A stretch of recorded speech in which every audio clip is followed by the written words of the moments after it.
Hello, everyone. Welcome to Word Funk. I am Leon Thomas. I am joined by Austin Yorsky and Johnny Maloney. We were talking right before we hit record. We were saying, like, how are you guys? And we didn't get, like, a satisfactory answer. And that's fine. We don't have to. I don't think. We can just jump right into, like, the nonsense. We don't have to, this is supposed to be about ourselves. But really, we can just talk around how we're all feeling. If we want, I don't see why not. I had an unsatisfying cry today. Oh, it was the worst unsatisfying. Kind. Yeah, usually afterwards I feel much better. When I know it's like being in touch with my emotions is one of my favorite things as a 21st century man. No, I had a really frustrating, upset episode, and at the end of it, I was like, "That's it." Ah, like it was frustrating. It was a sad moment. It was, not that like most cries are joyous moments or anything like that. I guess there are some joyous cries, weddings, or when people are like, Game of Thrones is coming back," or maybe not. Maybe it's like someone's like, Game of Thrones is coming back. Weddings and certain funerals. Yes, yeah. There we go. Wow. That's perfect. I do hear a popping sound. What is that? Yeah, I'm in audio hell. I don't know if our listeners can hear this because Leon has a new mic set up, and it's apparently very sexy on his end, but it's killing me. Where do you hear it, Leon? When you're talking. When I'm talking, you hear it. Yeah. Okay, I'm gonna jiggle my things now. How's that? Say more things. I will. Okay. All right. But don't you think it's wrong if some people have nothing to eat, and others have so much they throw most of it away? Don't you think it's wrong if some people have to work all their lives for a little money to exist? Wow, I just opened this book to a random page, and it sounds like one of our episodes. It's really good. That's fantastic. That's a little audio excerpt from the book Titus Grown by Mervyn Peake of the Gormenghast trilogy. Just delicious prose. One of my favorite books of all time. I'm trying to work up the gumption to read it again because I never reread books. Do you guys reread books? Very infrequently. Like a couple books I've read a few times, but usually when I'm done a book, I'm like, that took a while, and now I have another book to do. Me too. I've read like 3 books twice. And it was Cormac McCarthy's The Road. Mm-hmm. Kafka's I think it was The Trial that I read. No, it was The Castle. I read The Castle twice, and then there's another one. Probably Dune. Okay. The books that I've reread are books like I read in high school, and then later in my life, I'm like, I wonder if those were actually good, and then they were. And I enjoyed them outside of a classroom setting, which is probably better. Like To Kill a Mockingbird, or of Mice and Men, The Chrysalids, Fahrenheit 451, and Shakespeare, which I came to like when it was no longer required of me to like it. I like Billy Shakes. He's pretty good. He's got hot take. Hot take alert. Hot take. Everybody watch out. Gonna say something controversial. Hamlet was okay.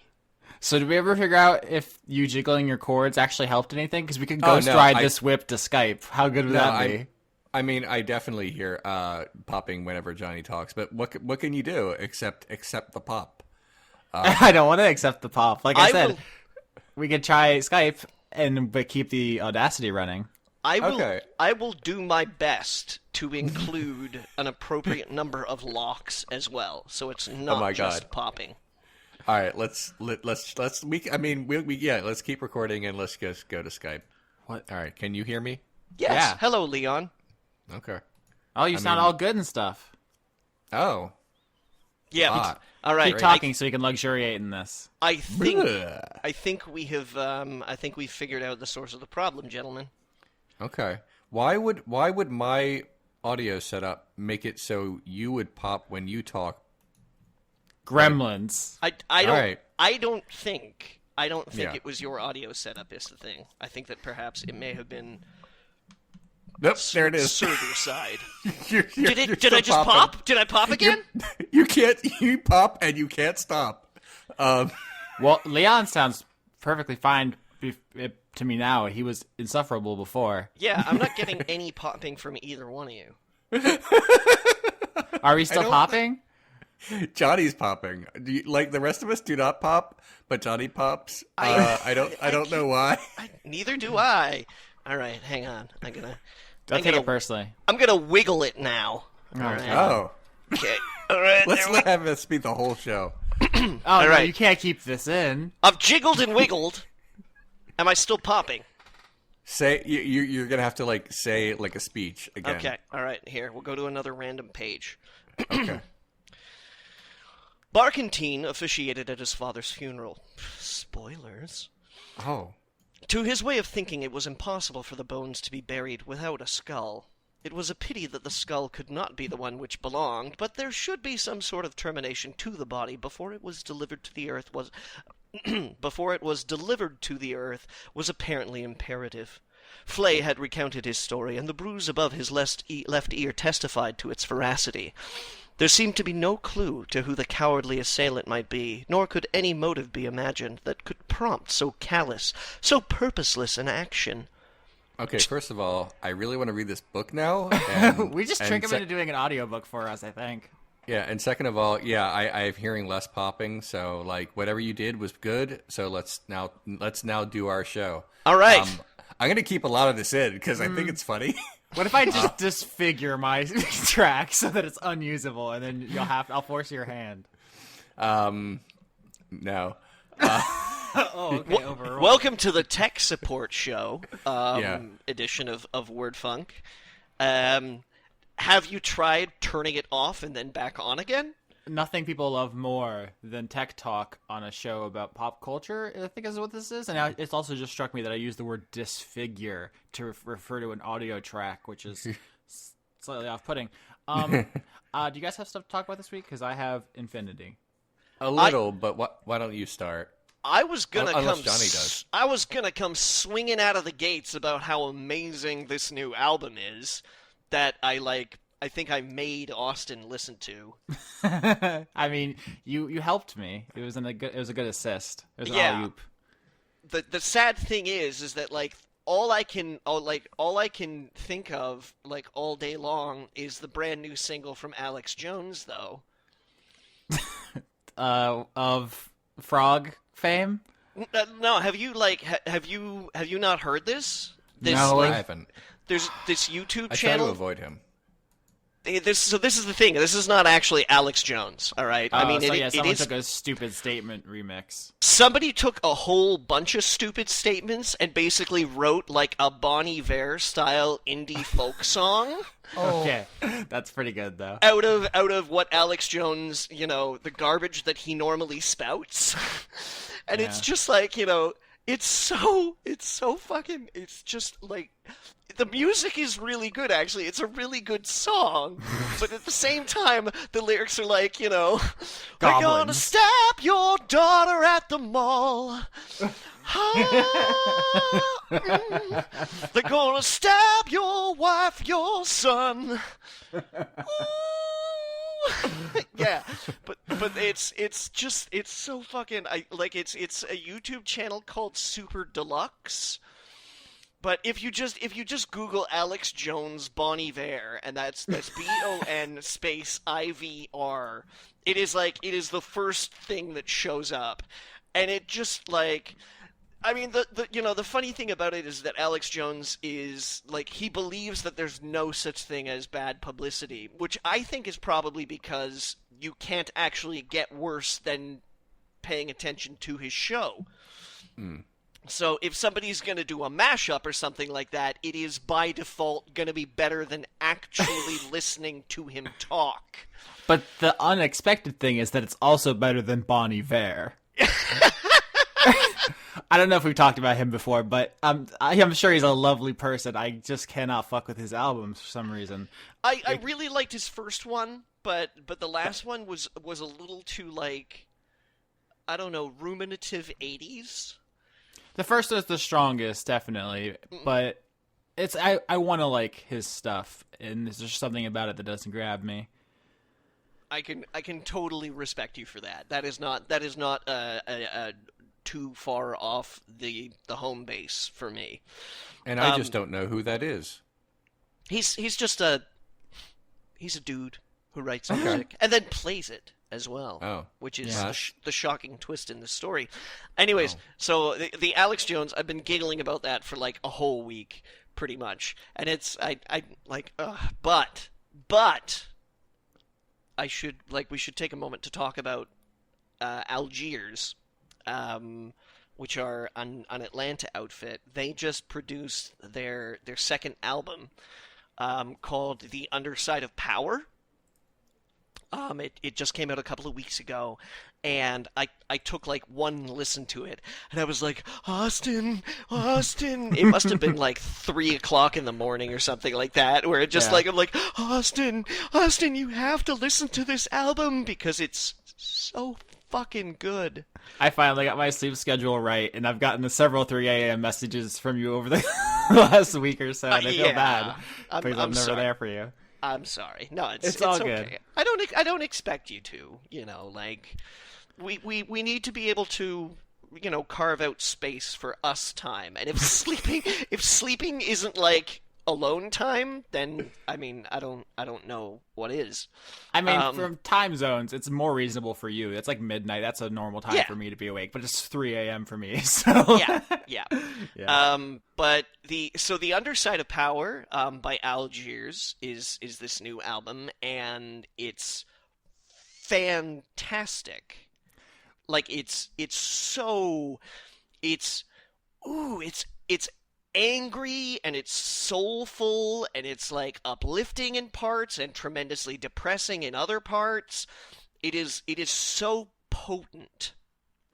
The genre was hard to pin down at first. When I first turned it on, I was like, oh, this drumming is so familiar, the production on this, and I looked it up, and it's the person who worked on Portishead's albums, and that makes 100% sense if you're familiar with their work. And then it's like, what if Portishead had a gospel singer instead? Mm-hmm. So it's like nothing else.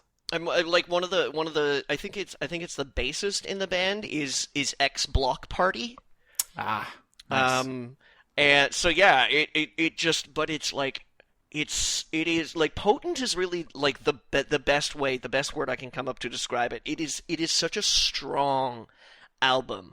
Like it feels so hard, Yeah, I looked up the Pitchfork review of it because that's the kind of person I am. I just like reading reviews.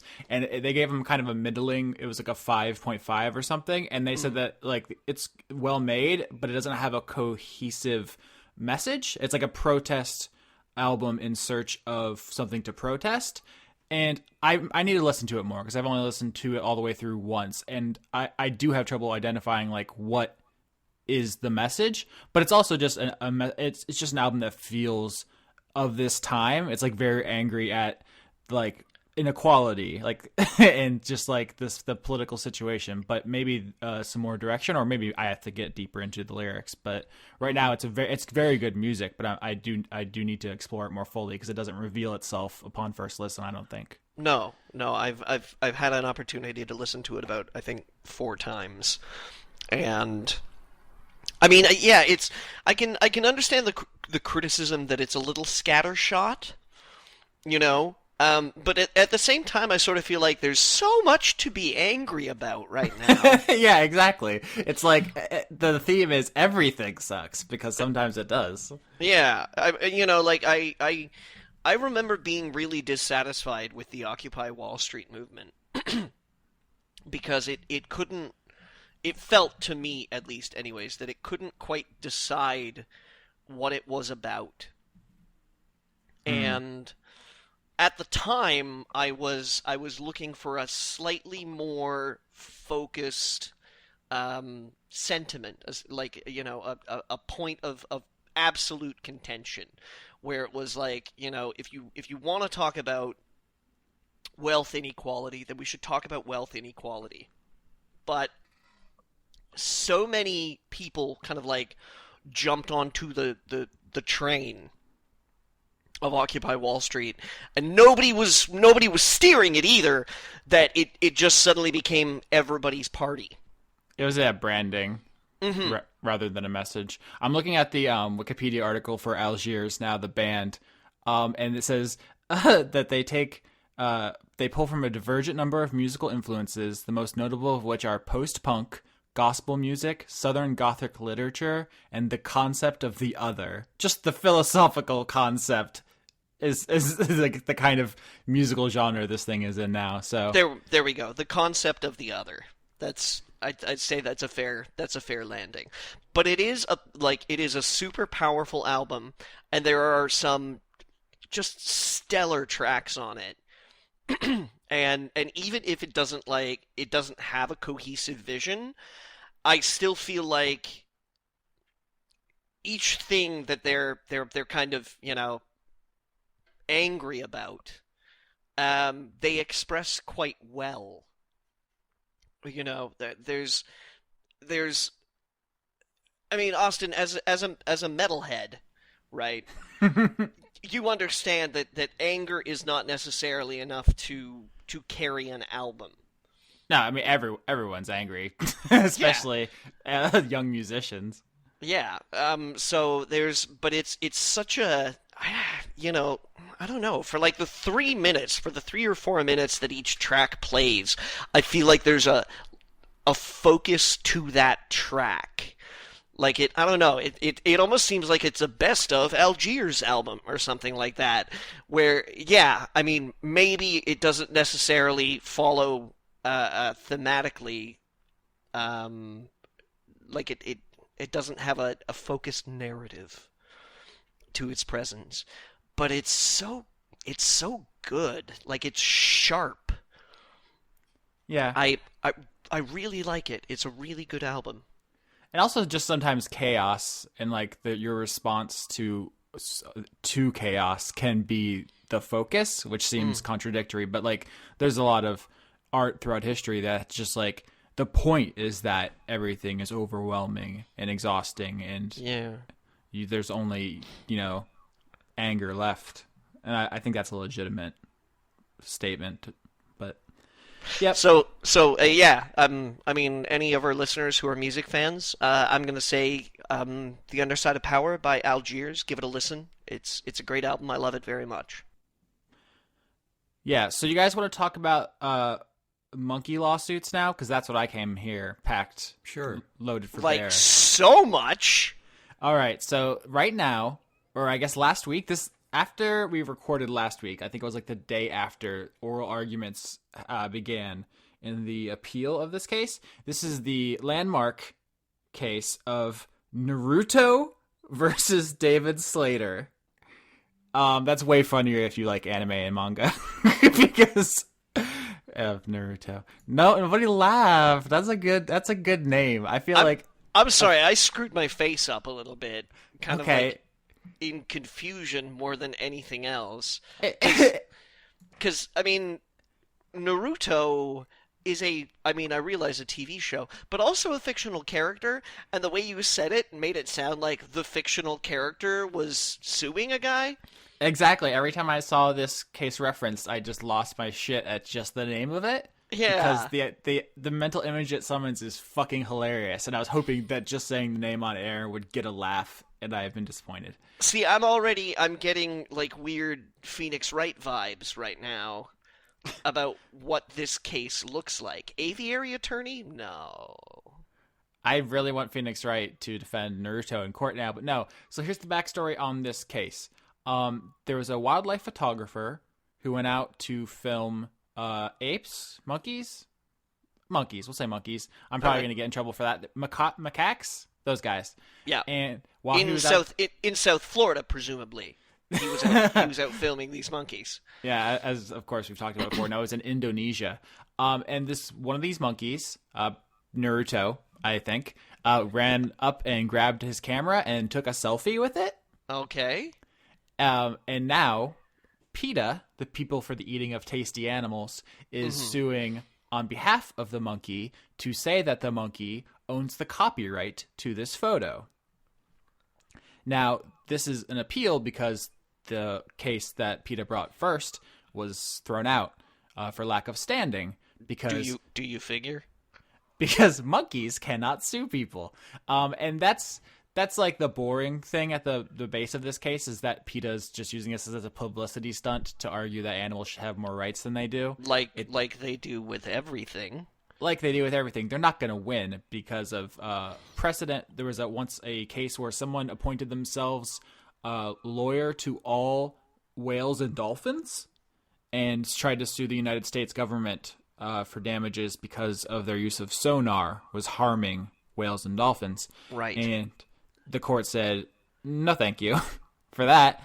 We're not going to be paying money to dolphins. And that precedent still stands. So PETA's going to lose this case on behalf of this monkey, although it would be very funny for a monkey to win a lawsuit. But here's what I love about the case. It's called Naruto versus David Slater, which is very good. And also, there's a bunch of weird stuff going on with it because, I mean, PETA is garbage, right? Yeah. All the time. I think we can, the three of us at least, all agree that PETA is garbage. They're not good at expressing what they're trying to express. You know, I feel like if someone said, "Hey, animal cruelty is bad," like everyone would be like, "Yeah, okay," but the manner in which they go about it turns people off to them, even if they may agree with them in principle. Yeah, they're more of a publicity machine than an actual force for good in the world, which is a shame. But it works. It must be so boring to work there. Like it really must be. No, it must be super boring to work at PETA because you probably never get anything accomplished. You know, like imagine that you get, a press release that's like, monkey takes selfie, does not retain rights to photograph. Somebody actually in that office has the idea and is like, well, that's not right. We have to sue them, which of course we have absolutely no chance of winning. Like they must know, right? Yeah, I know, as someone who's done 1 year of law school, that this is not a winnable lawsuit. So presumably all the law people involved in the case know. Austin, it's been thrown out once already. I haven't even done 1 year of law school. I've had a 1 year of law school student talk law to me like for 30 minutes a week for a year, and I can tell you this is not a winnable case. Yeah, so to have standing in a case, you have to have a material stake in it, which PETA doesn't necessarily. They're filing on behalf. It's like called like a friend of the plaintiff. They're basically saying like the monkey is not competent to orchestrate its own case. They don't know Naruto. PETA's not hanging out in the Philippines, chumming it up with a monkey that's named after a very popular anime character. They're Johnny-come-lately, storming in there like, oh no, we're best buds now that there's like publicity and money on the line. It's funny that you should say that because as I've looked into this case a little bit, and I just love reading any quotes from the court documents because they're all gems out of context. And apparently, the lawyers for Naruto showed up to oral arguments with a picture of a monkey and said like, "This is our client," and it was pointed out to them that the animal in the picture was the wrong gender of the animal they were suing on behalf of. So apparently they don't even fucking know what monkey it is they're trying to sue on behalf of. And also, I guess one of the ape experts who was involved in this case has been charged with trespassing for some kind of fucking espionage mission they went on. And I don't know. This whole thing is bananas. That one got a smile out of me, Austin. I'm trying. I'm patting you on the back there. That was fun. Thank you. I accidentally listened to radio earlier in my roommate's car, and it occurs to me that the bar is actually much lower than I thought it was for talking for people's entertainment. Because I tend to compare my output with, like, good podcasts I like. But then I listen to the radio, and it's like, oh, I think we're actually pretty good. Because radio sucks. I'm sorry. Am I out of line? That's not a controversial opinion, I don't think. No, I think it's pretty much an accepted truth at this point in time. Okay. Anyway, I just felt better about my output because it's like, oh, we tell actual jokes and we don't leave long periods of silence and then shill for sponsors. So and nobody talks like this. Yeah, and then we did a bunch of unless I'm trying to soundboards. make a specific point about people who talk like this. Yeah, exactly. So I love Naruto, and I hope he wins. He's not going to, though. Good luck, monkey! That's the thing. It's hard enough for humans to own copyrights now, with corporations being people and corporations being allowed to have religious beliefs, which sounds like a joke from a dystopian novel, but is an actual legal fact in America. So they're not going to let us own anything, let alone the monkeys. Can you imagine? Oh, I just this will take like 2 minutes, just as an interlude between Austin's many topics. Austin, I may have found a professional wrestler you might like, which is not something I was ever expecting. Is it just like a really buff Bernie Sanders? Oh, you know what? You're not far off. Hell yes. That is like a weird thing for you to say. So Zack Sabre Jr. is a British wrestler. I'm Googling. I just want to know very quickly. Is that a stage name? I don't know. But the point is, yes, he was born Lucas Eatwell. There you go. But anyway, Zack Sabre Jr. Is currently competing in the G1 Climax, which is a round-robin tournament in New Japan Pro Wrestling, and I want him to win. But the reason I think you will like it is that during the press conference right before they were about to wrestle each other, they all sat like a table, and the Japanese press said, Zach, what motivates you? And he said, the inevitable decline of neoliberalism. I'm on his Wikipedia page now, and it's fucking lit. First of all, his list of finishing moves includes one called Hurrah! Another year. Surely this one will be better than the last. The inexorable march of progress will lead us all to happiness. / modified double arm octopus hold.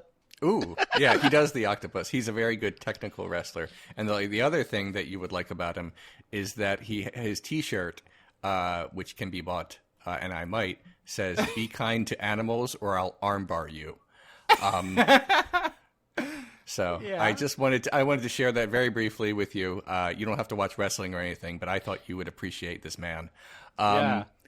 He's a vegan. He endorsed Jeremy Corbyn and the Labour Party in the 2017 general election. Seems like a pretty dope dude. Yeah. Also, he just gave me a chance to say that entire finishing move, which is a very special experience for all of us. Yeah. Okay. I think Corbyn's a good second choice to Lord Buckethead. Yeah. He's no Vermin Supreme, but you take what you get. Yeah. Absolutely. I'm done. I could talk about wrestling for hours, but that is my brief wrestling corner that you guys might enjoy, and now I'm going to stop. Yeah. What is your next thing, Austin? I mean, first of all, the next time I punch someone in the face, I'm definitely going to call it the inexorable march of progress as I do so. So they know. So I've watched a bunch of stuff because I'm finally having a break from school. First of all... Oh, that's nice. I'm happy for you. Thank you. I go back in like a couple weeks, so enjoy it while we can. Yeah. Game of Thrones premiere. It's back. That's it. Yes, I saw it. Yeah, nothing's too interesting to say. It's the same show. It's always been.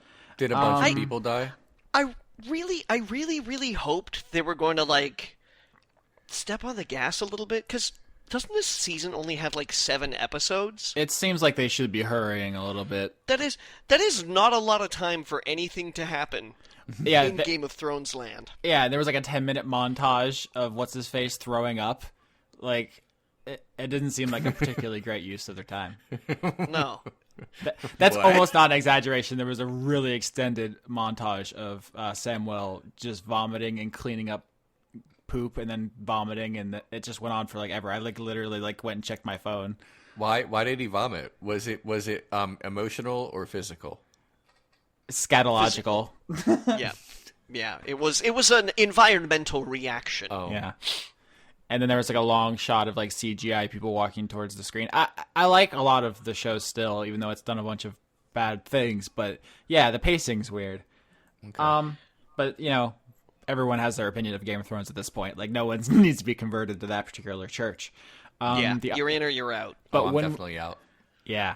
But when we had the HBO subscription, I thought, hey, now's a pretty good time to dip into Westworld.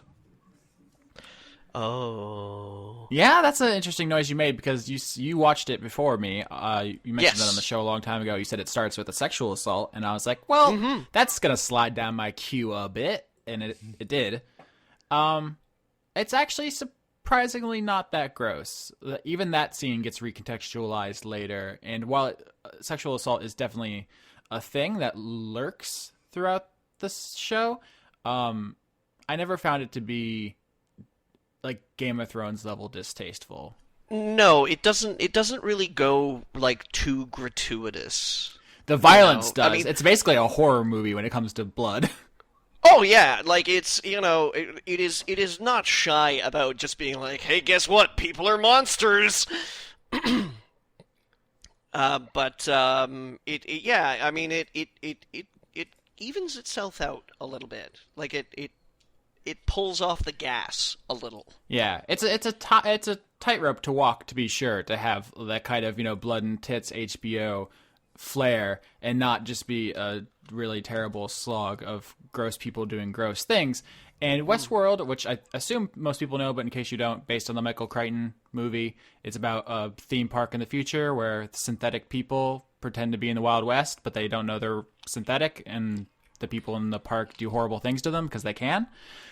It does the pretty standard sci-fi tropes, like what is human, what is robot, what is consciousness, people who think they're human but turn out to be a robot and vice versa. All that stuff's fine. They do it. It's good. I don't have any real problems with it, but if that's all it was, I think I would have been disappointed. What I really like about Westworld is the way it uses its premise and those kind of well-worn sci-fi tropes and kind of becomes a story about stories. It's very much about like how we contextualize narratives in other people who are people. They're not just parts in our story. They're full people with like thoughts and rich interior lives, but we think of them as people around us in a story, and we tell stories where the people are just pieces, but that's just not how people are. And there's I think that is what is really unique about the show is its use of that, because you can tell a story about storytellers, right? That's like the Coen brothers did that with Bart and Fink, and that was fine. But the premise is very uniquely like putting people, like artisanal people, into your gross narrative that you wrote for them to be miserable in. And it's just nothing else like in fiction has that kind of platform to do that kind of work. Yeah, Tandy Newton, who did I think a marvelous job, like a fantastic performance on the show, probably my favorite one, has some super potent scenes about past misery, like awful trauma that somebody has basically written into her life. Yeah. Does your tragic backstory define you? I think actually they use backstory a lot with the synthetics, but I think it even gets applied to like humans sometimes, and that's funny because people think of like the bad stuff that's happened to them as their backstory sometimes. What is that like? It's not just like life and art imitating each other, but like actually changing the way you think of those things, and to a point where they're kind of interchangeable, which is scary. Yeah. That's very poignant. Yeah, I think it's about it's a really good show, right? Mm-hmm. You made a sound at the beginning that indicated you had some thoughts contrary. There was like you said, it treads some very familiar sci-fi ground, and banks really heavily on the like Jonathan Nolan. Oh my God! Like, look what we just did. I mean, like... Have you tried rewatching The Prestige? Yes. Okay. I mean, don't get me wrong. I don't want to disparage Jonathan and Christopher Nolan as bad filmmakers. No, they're talented, but they have a thing. They are very, very talented guys, but yeah, they have a shtick. And to be fair, they are way better at that shtick than say M. Night Shyamalan. So yeah, I mean, they kind of like, they do play to their strengths, and I can kind of get behind that. It's just that so much of sci-fi, like a couple of weeks ago we talked E3. And of course, invariably, among the E3 talk was David Cage, who revolutionarily decides that maybe humanity was the bad guy all along. What a fucking legend. Oh, absolutely.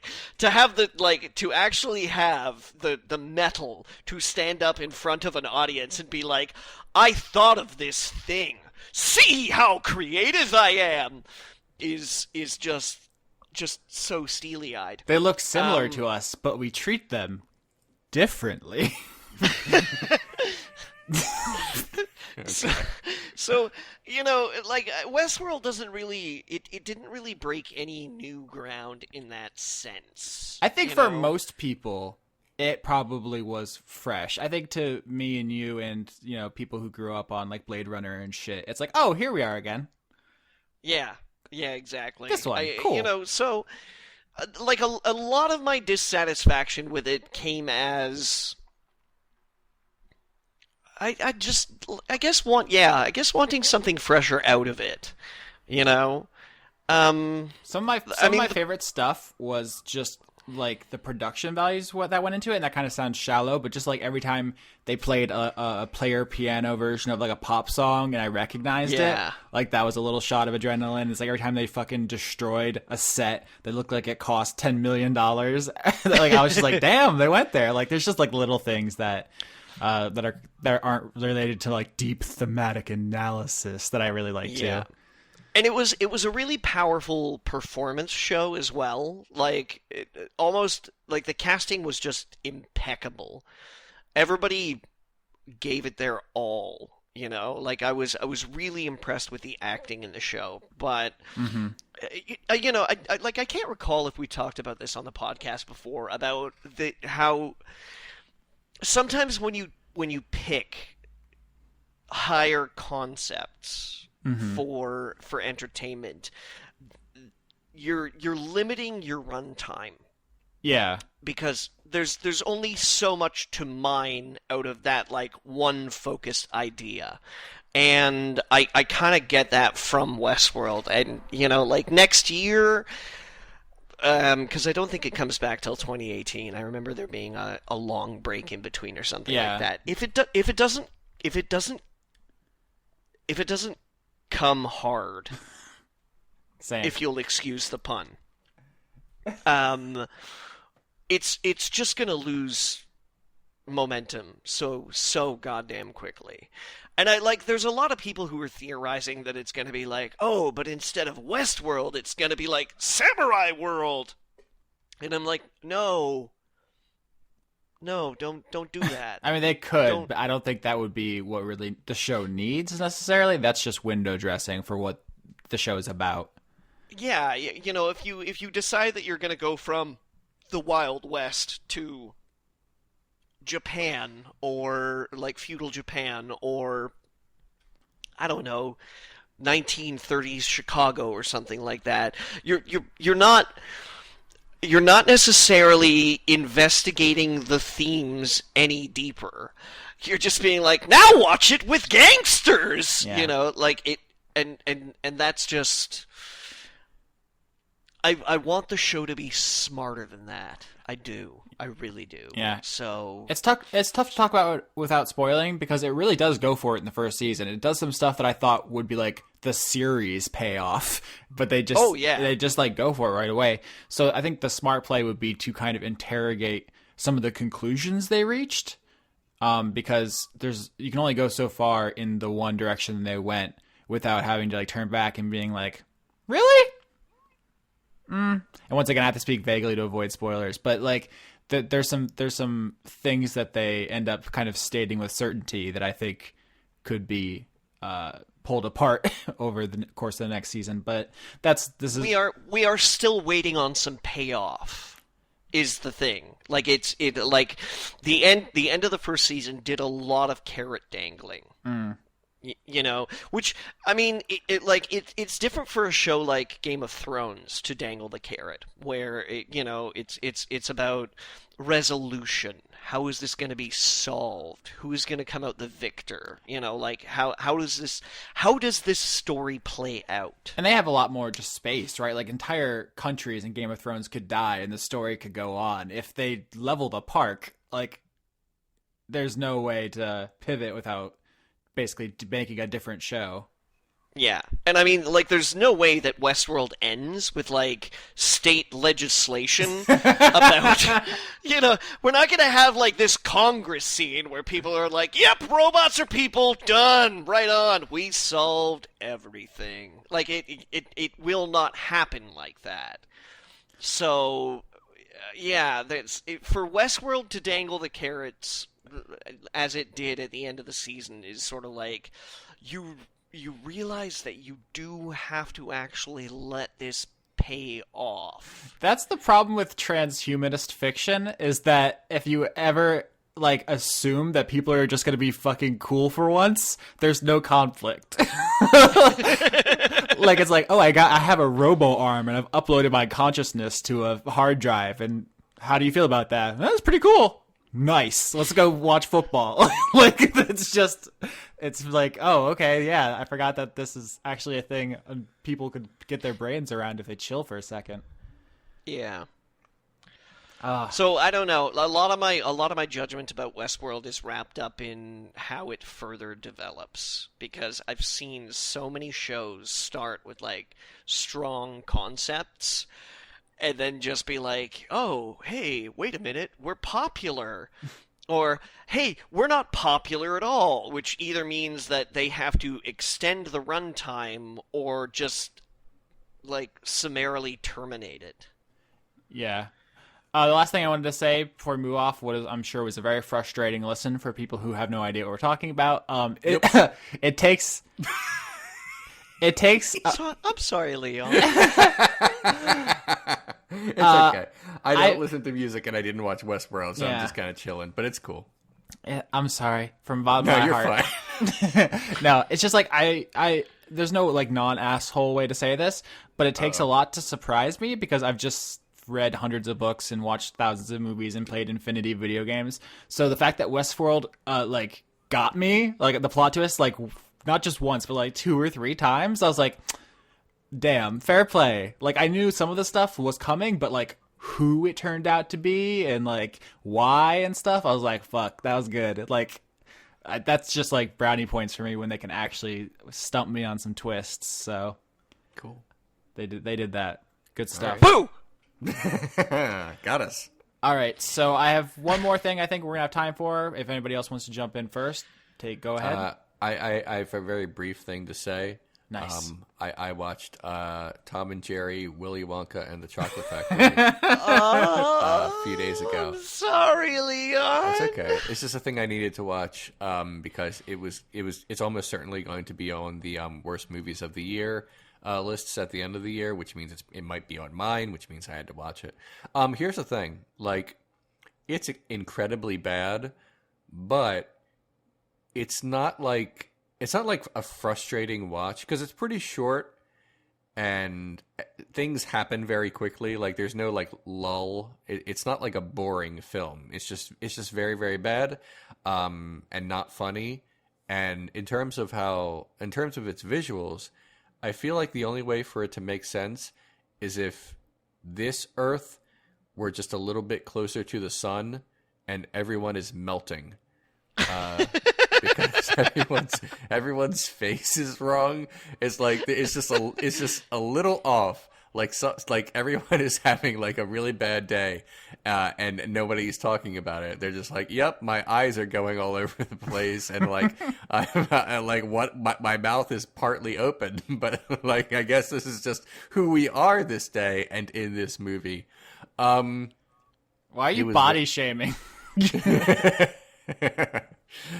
is incredibly bad. So I wanted to throw that out there. But here's the thing, like, it's incredibly bad, but it's not like you don't walk away from it feeling angry or anything. At least I didn't. It's just like it's like watching one of those dumb like fail videos that goes on for 30 seconds, except it's almost but not quite an hour and a half. I think it's like 75 or 80 minutes. It's just funny to watch it unspool. So I'm not really like a so bad it's good, movie watcher, because usually they're just bad. But this is like noticeably in error every time that anyone does anything. So it's kind of a spectacle. It really is. Like I don't know if I recommend buying it, but I did because I had to. I mean, I bought like the downloadable version. It's like no big deal. I don't like that makes it way better. I don't have like a physical copy of it that I now have to pawn off on someone. I just mean like it was.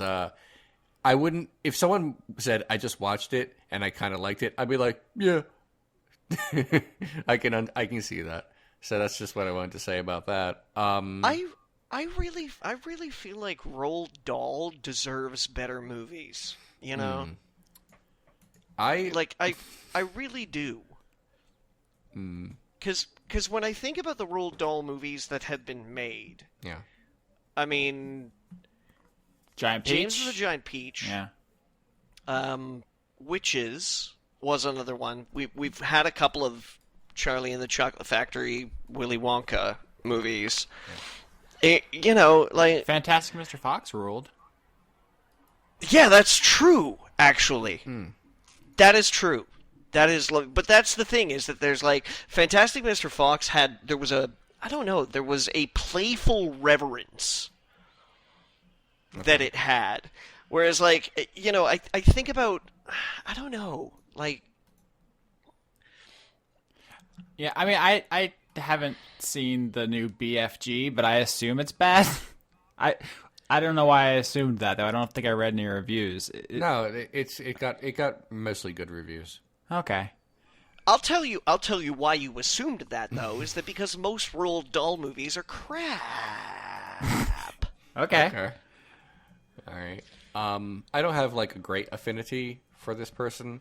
But I did read Charlie and the Chocolate Factory when I was a child, and a teacher. Actually, I read that as a child, and then a teacher read the BFG to me. So those are my experiences.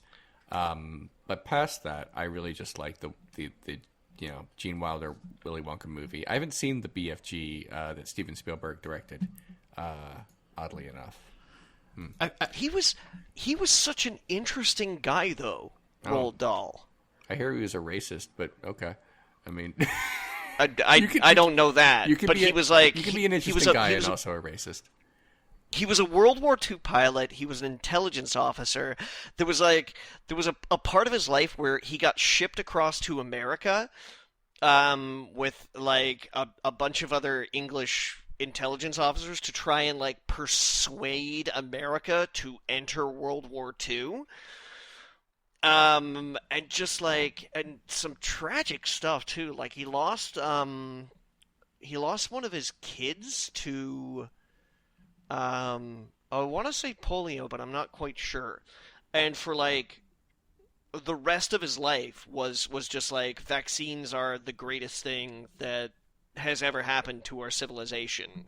You know, like he was such a delicious weirdo. That's a good phrase. I'm sorry to hear that he was a racist. That kind of disappoints me. But like he wrote stories that like Alfred Hitchcock put into his shows and stuff like that. He was like there was this weird, I don't know, like classic macabre nature to a bunch of his children's stories that just don't exist anymore. I mean, they exist because people have written them and things like that, but yeah. I mean, I think that would be the conventional wisdom. It's like, why aren't Roald Dahl's works getting maybe the film adaptations they deserve? It's maybe they're just too dark for the target audience. I mean, do you guys have strong feelings on Matilda? Because I just think of that as like the child abuse movie. I remember watching it a long time ago and finding it oddly directed. I guess it was there was something weird DeVito, about, right? Yeah. Danny DeVito's directing style is not a favorite of mine. He also did that Jimmy Hoffa movie, which I feel like was a really disappointing movie. Mind you, like, don't ask me. We've never talked about Edward Gorey, have we? No, it's the scary book guy, right? I don't know. I would say scary, but I feel like it's been referenced. It's the weird book guy. Okay. Yeah. Yeah, that's not in my wheelhouse, unfortunately. He one of my favorite limericks he wrote. He came to the fugue in the stretto. No, she came to the fugue in the stretto, when a bearded young man from the ghetto leapt forward and grabbed her tresses and stabbed her to death with a rusty stiletto. Yeah, that wouldn't be scary at all for children. Cool. Well, I mean, that's not one of his kids' books. Oh, okay. Fair.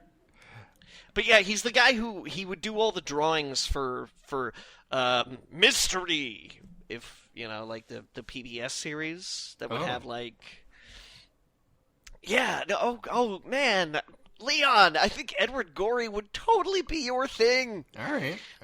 The Gashly Crumb Tinies is my absolutely favorite. The Gashly Crumb Tinies was an alphabet book that he wrote about all these kids who just like die horribly.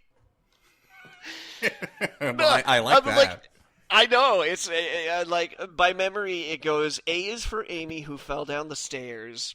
B is for Basil assaulted by bears. C is for Clara who wasted away. D is for Desmond thrown out of a sleigh. E is for Edward who choked on a peach. F is for Franny sucked dry by a leech or something like that. Jesus. And they all have these like. How big was that leech? Not graphic illustrations, but like, you know, just before the horror. I just do like the soundbite of you laughing and saying like children dying horribly. I'm sorry, but like Edward Gorey is one of my favorites. He's such a curious and strange author that by all like observations of popular culture should not exist at all. But he was just he was spectacular. He's a fascinating creative voice. Where is he on the scale from like Tim Burton to Jonan Vasquez? He's much more understated than Tim Burton. Tim Burton, I imagine, would have read a lot of Edward Gorey and been like, "Well, this has to be cranked up to 12." Which, weirdly enough, is actually an accurate impression of Tim Burton's voice. Okay. Vasquez, again, you know, like, shares a kind of lurid excess that Edward Gorey just didn't vibe in, you know? He played it cool. There was morbidity to it, but it was just kind of like, hey, check out this weird thing I wrote. As opposed to, I don't know, spotlights. I think that's how all books should start. Hey, look at this thing I wrote. Check out this thing I wrote. I worked real hard on it. Oh man, I love Edward Gorey. No, serious, he's so great. I would never ever read him to like young children.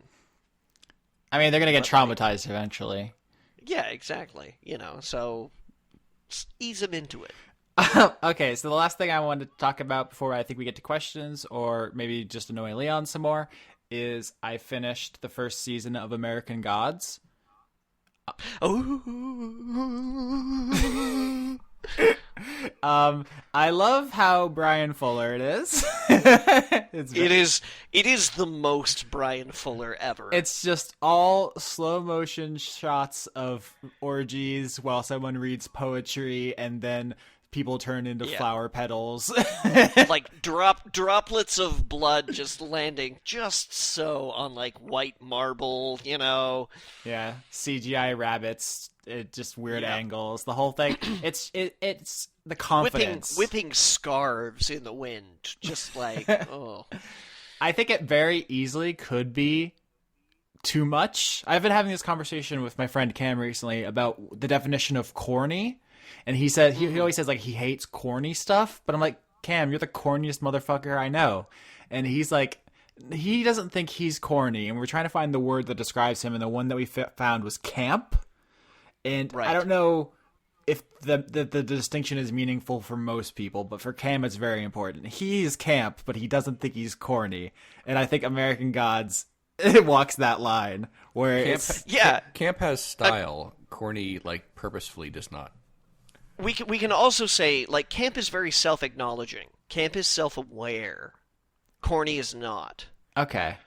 Corny is like, a hip to the hip. Hey, everybody, my name is Johnny, and I'm here to say, like... Okay. It's close, though, right? There's times where you could slip from one to the other if you let your guard down. Yeah, you can navigate the eddies between camp and corny. Yeah.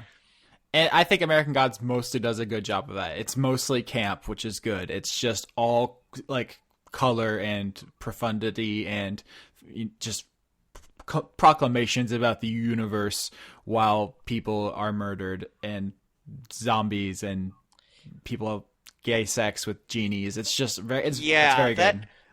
That added Vulcan plotline was not very subtle at all. I mean, I was glad to see Sean's dad from Psych just chilling out. Always a pleasure. Yeah, I don't know that actor's name, but that's the only two things I've ever seen him in. The casting Corbin Burnson, I think, is his name.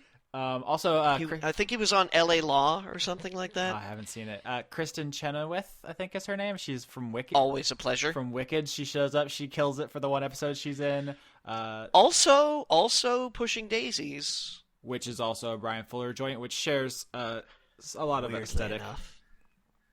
Yeah, I would recommend it. But obviously, but man, Ian McShane. Yeah, Gillian Anderson, Ian McShane. Oh yes, Gillian Anderson, who plays in her David Bowie Aladdin Sane cosplay. Just I was about to. It would have been worth it just for that, frankly. But it's very much my shit. So and fucking like the most understated I've ever seen. Oh God, what's his name? Oh no, Mr. World. Oh, I know who you're talking about. I don't remember the actor's name. I know his name, and it's just not. I want to say Crispin something. Yes, Crispin Glover. Thank you. Okay. Yeah. And like the most understated, which is like the wackiest thing to say about a Brian Fuller show, that it features an understated Crispin Glover. Yeah, also fucking Freddy from Mad Men shows up and a vagina eats him, which was pretty good. Oh, spoilers! God, that's like the most famous part of American Gods. I don't know. I'm just kidding. I'm not going to watch it, and I know, okay. but I did not know that because I know nothing about the show. Oh, really? I knew that before I read the book, that there was a scene where someone gets eaten by a vagina. I think maybe that's because of the age I was, where that's the kind of thing my friends would probably talk about. Was it some kind of like poetic justice where the guy was like, "I sure do hate vaginas," and then he's eaten by a vagina, or was there, or like, were there no build up to it, and it was like out of nowhere? No, it's about a god subsisting on worship. Oh, And this particular god is one of fertility, womanliness, okay. sexuality. Okay. Here's a weird thing, Leon. You might not know, but sometimes people had weird ideas about women historically, and sometimes that manifested in like weird body stuff because of men being uncomfortable. I don't know. Is any of this sounding like vaguely plausible? A little bit, yeah. I was just having. I know about things of that nature, sort of, but I don't know anything about this particular book and show. So, neat about the vagina. Neat about the vagina is the name of this episode. Hopefully, I probably can't. Dang it! This is fucking fascist YouTube. I'm tired of it. I'm sorry. Yeah. Yeah. Question time. Sure. All righty. Let's do it. Cosmin Ink Master General asks, any weird shit ever happen at law school? For example, at my college, I could swear someone was steadily stealing all the salt shakers from the cafeteria. Wait. Why would you need more than one salt shaker? That's a very diminishing returns heist. Like, I can see stealing one. What do you do with multiple... Maybe it's just more for the thrill than it is for like the actual salt shakers. Yeah, like they want, like they want a collection like this one I got from Jimmy. You know, like haha. See, I need more interesting about what kind of school this was. Yeah, I mean, if it was like a salt school, that's an entirely different thing. Yeah, you know, like if it was a culinary school or something like that. Culinary. It's culinary. Salt. If it's a school. Yeah, that is what you said. Is it the salt school? It doesn't have to make sense as long as I say it fast enough that no one pays attention. Okay. I'm afraid I did, but anyway, Oops. Go ahead. Or perhaps, you know, what if it was like, if it was a funerary school? And someone was like, I've got this really great way of managing people's ashes. And... they just, you know, they didn't have the startup capital to work that out. Then I could see how somebody might use, you know, salt receptacles as a quick workaround. I hated that entire mental image that you inflicted on me, frankly. The weirdest thing that happened at law school so far is that one professor came to class in a dinosaur costume. Did he On ever Halloween? Did he explain it, or was it just like, I'm gonna wait until someone notices? No, until someone notices. No, it's like some kind of tradition tied to like alumni donations or something. If we hit a certain like donation level, this is getting like deep into academia's weird incestuous Ouroboros of funding thing. But like if he hits a certain level, he does a costume. I mean, it was very. It was. Did he announce the costume beforehand? Yeah, I think so. I think he took suggestions. I think people wanted Colonel Sanders because was Naruto on the list. That's a good joke, but I think he actually probably would have known who Naruto was because he definitely knew like Dungeons and Dragons shit. Props, prof. Yeah. Pretty cool, but it was like a full-on like $100 like internal fan. It was like not a tiny like cheap Halloween costume. Like he went for it. Right. It was very good. Do you guys have any weird school stories? Probably. I was a teacher. Austin, I went to theater school. All of my fucking school stories are weird. Okay, you guys need some time to think? Okay. I need a moment to consider. Oh my god! Like, what is? All right, I'll go with one, Leon. You can think about it. Yeah. All right. So, when you go to theater school, it's like one of the things that they have to do is basically break down human behavior. There's this weird like psychological aspect of being on stage where people kind of like freeze up and suddenly don't remember that people do things like breathe, and you don't hold your breath waiting to say your line, because that's not how people talk. So you actually have to break down and look at the way that people behave in just like the very simplest ways. You have to re-look at how people breathe, how people move, how you balance, how you walk, and but at the same time, everybody, has to justify getting paid. So, they like to tell you things like, oh, it's important to take risks and be brave and stuff like that. So we did this one class in movement class, where it was like, what they wanted to do was teach you the importance of exploring. So we did this exercise where it was like, pick a space in the room, and that's the only space that you can breathe. Yeah, I whatever. It didn't really do much for me, but this was supposed to teach you the importance of exploring, right? Like, this is the only place that you can breathe. So breathe when you're here, but then like be brave and go out and run around. And I did not enjoy movement class very much, honestly. I have a much more pragmatic look at acting, where I feel like you just have to fake it really well. You don't have to live a thing. You just have to pretend. And at one point in time, my instructors saw that I was just really not enjoying this. So they decided to declare in the middle of the class that I was now the breathing spot for everybody. So all of a sudden in the middle of this class, I just had like 20 people just like get right up in my grill for a good like 5 minutes, which was really uncomfortable. Like I wasn't really prepared for that, Yeah, it's a really wacky abuse of their powers. Yeah, it kind of was, and not something that I was completely prepared for.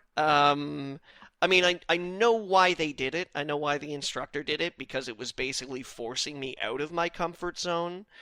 And nobody was being like super creepy or anything like that. But when somebody's like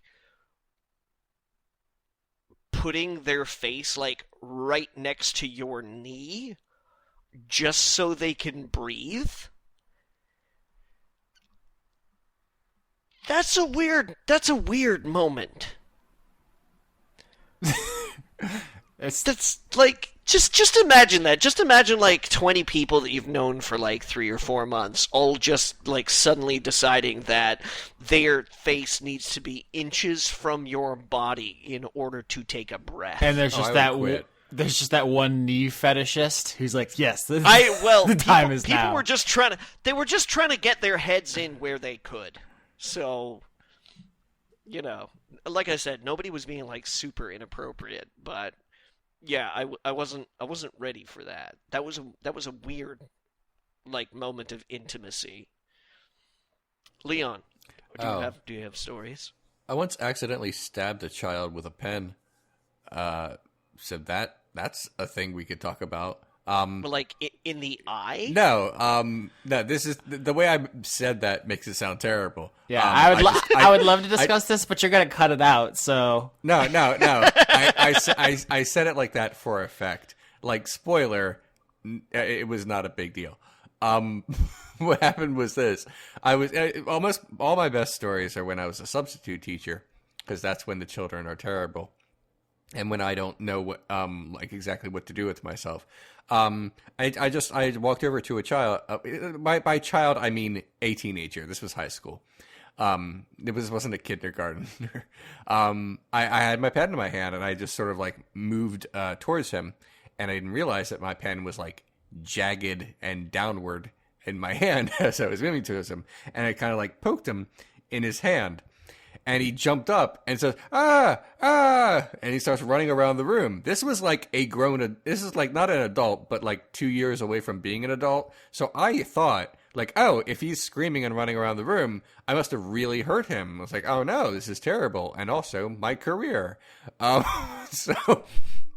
So like he's screaming and everyone's class is like, did you stab him? Like, no, I don't think so. And then I'm like, oh shit, what is to become of me?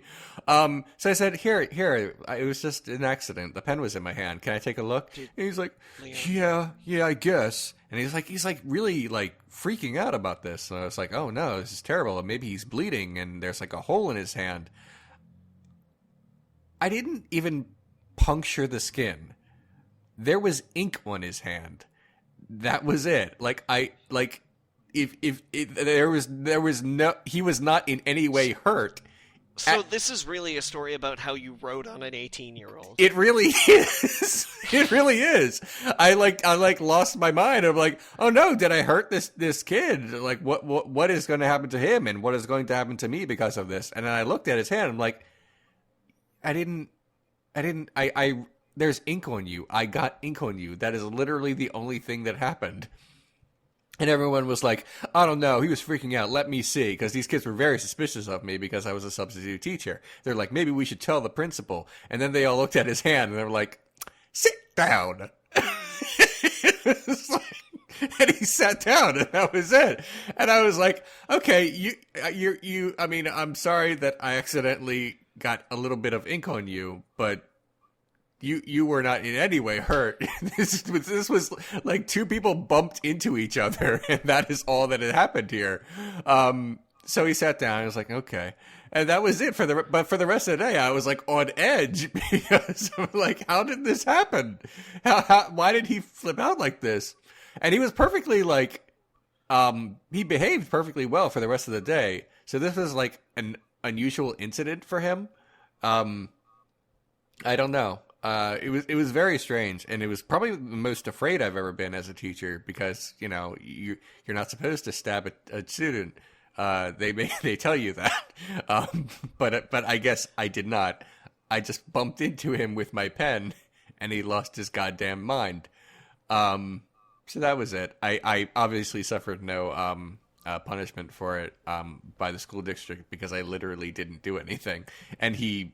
Said, oh, and let it go pretty much immediately. So that Little did you know he had a terrible ink allergy, R.I.P. Yeah. So anyway, but yeah, the story about me stabbing a child is not a story about me stabbing a child. It's a story about me getting ink on a child. I just wanted to frame it that way because so that people would listen to it. Yep. Yep. You'll never believe what happened next. And the answer is nothing. It was an accident and he's fine. Yeah. That's my story. Leon stabbed a child. I'm throwing that one into the title bucket as well. K-Dobbs asks, how does Leon choose what topic to speak about for his analysis videos? Dracula seems to have many different themes to discuss. Oh, yeah. Do you make an outline? I do. There are notes, there is research, there are outlines, and then there's the script. When I choose... some movies, they're like, oh, this is the obvious thing I need to talk about. Like, if I'm going to talk about Starship Troopers, I'm going to talk about fascism. So that's like, oh, duh. I'm not going to talk about bugs for 10 minutes or 20 minutes. But some, I could go on and on about any particular topic in Dracula. So instead, I sort of condensed it into like a singular topic, meaning like fears in Victorian England, and just like touched on a few of them. As they relate to Dracula. So it sort of depends. If there's like tons of things to talk about, I might touch on a few of them, or I might zero in on one that I find the most interesting. It depends. When people commission me to do episodes, they just say this movie. They can't like say, and you need to talk about this, because then it becomes more like the show isn't mine anymore, and I'm really just a voice rather than a writer. That would have been a way to add another layer of trolling, like not just talk about the Final Fantasy 15 movie, but talk about the way it relates to each of the games. Oh my. While we were getting ready for the show, someone commissioned an episode. And first she said, hey, could you do this or this? And I'm like, those are too obscure for the show. I'm sorry. Do you have anything more mainstream? And then she said, Pacific Rim or Kingdom of Heaven. How about those? And those are both mainstream enough. And I really wanted to do Pacific Rim because that would get a lot of hits. But the fact is, I don't know if I could make an episode out of it that would make sense for my show. And I did a little research, like maybe there's something I'm missing about this movie. Maybe there's a deep hidden political angle or something. And after looking at it for a little bit, no. So I did. I'm going to do Kingdom of Heaven, which I'm sure the comment section will be just grand. When did you implement your only mainstream policy? Because you did a video on Ahasard Balthazar, which doesn't strike me as blowing up your local box office. Yeah, I make a few exceptions here and there because otherwise the show would get stale. So I have to make it's 9 times out of 10. I need my audience to have heard of this movie.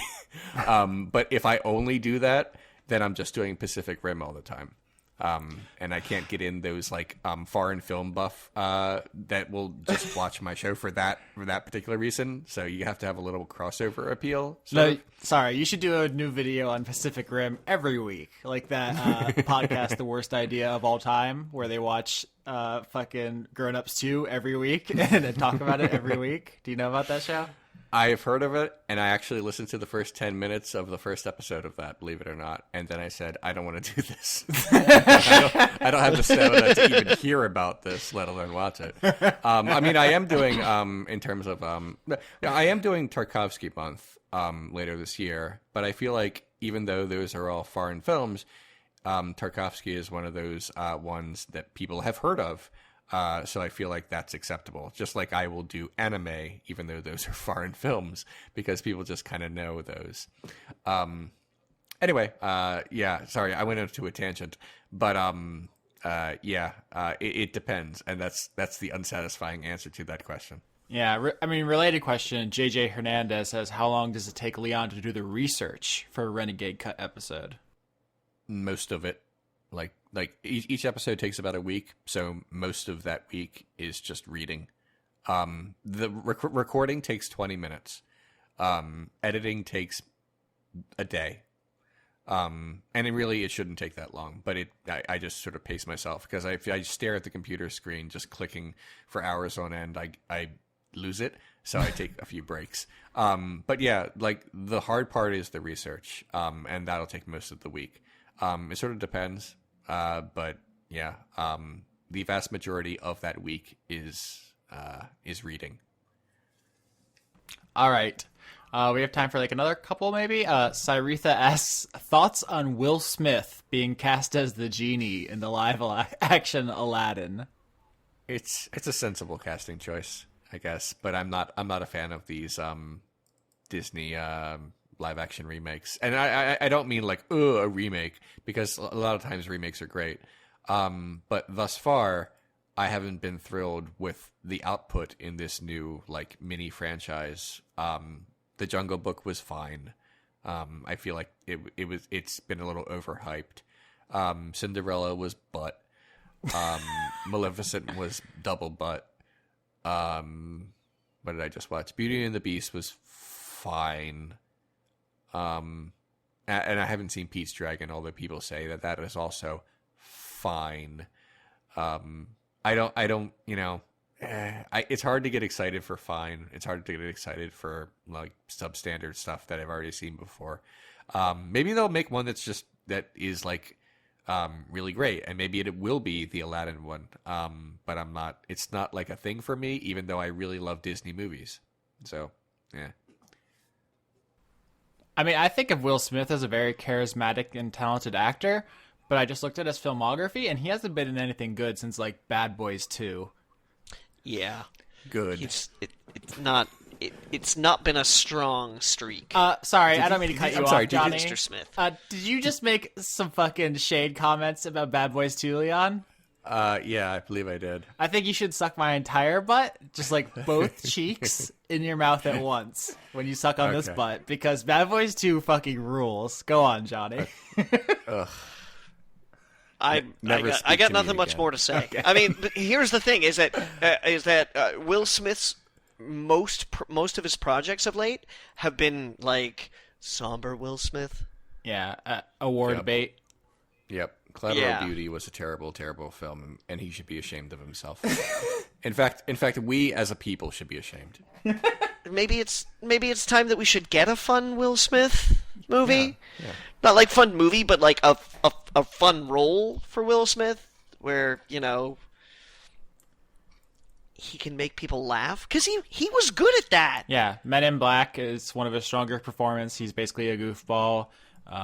Independence Day, he's like the wacky of the pair. He's fun when he's not being serious. He arguably has a film career because of a sitcom TV show. Yeah. I think he, at some point in his career, he thought, like, I'm going to be the serious actor now. Everyone's going to think of me like Tom Hanks, who, like, made that kind of transition. Like, I'm going to be one of the greats. And just nothing he ever put his name on after that point did anything for me. What, you didn't like After Earth? All right, let's not be petty about his very bad choices. Yeah. Listen, I don't have any particular fondness for even the idea of an Aladdin remake, because Aladdin still holds up perfectly well. But like, Will Smith isn't the worst choice. I just hope they give him something to work with, because he can do it. Yeah, he just hasn't been lately. Lightning round. Toshiro Kuru wants to know, Johnny, what's your opinion or preferences in reference to sauerkraut? Strong kraut feels? Oh, love it. Nice. Faltering Footsteps asks, tell the whole world how dope the new Algiers album is. Johnny, we did it. So dope! Crushed it. There you go. Dark at Reltnark says, best Little Witch Academia character, parentheses, the right answer is Susie. Yes, obviously. She's a crazy mushroom person. She's not a person who's a mushroom. She takes a lot of mushrooms. It's a kid's show. It's fine. You keep saying academia, and it's like driving me crazy. Do you say what do you say? It's academia? No, it's academia. What did I say? Academia. I've heard it both ways. well, one way is right, and it's my way. So correct. It literally is. Now, boys, don't fight. Japan has fallen in love with that word. The other like really big series out there right now is called My Hero Academia. Oh my God! At Doberman. Every word is like nails on a chalkboard. Abracadabra. Yeah. Alexis David says, is it okay to name a male dog or cat with a female name, or vice versa? Ask PETA. Listen, you can name your dog anything they want. They'll still love you. It doesn't matter. They have no concept of our weird social values. Yeah. I feel like it's okay. You can just call them Potato. They won't be mad. Yeah, and some people do. Yeah. Related, Jessica Sims says, favorite dog breed? I feel like we might have done this before, but that's okay because it's a very important question. Yeah. Yep. English Bull Terrier / Staffordshire Terrier. I think all the bulldogs target dog. Okay. Oh yeah, very good dog. I think all bulldogs are cute, but I've never had one, so I can't like speak from personal experience. I like when they appear. Yeah, I mean the best dog I've ever owned was a boxer, but Basset Hounds are my favorite to pet. I had a friend who had one, and they're very good and soft and lazy. Good. So I just look at them and I just go, same, basically. So we did an episode, guys. Good job. Yeah. Once again. Against pretty good. all odds. Yeah. Anything you guys want to say right before we go?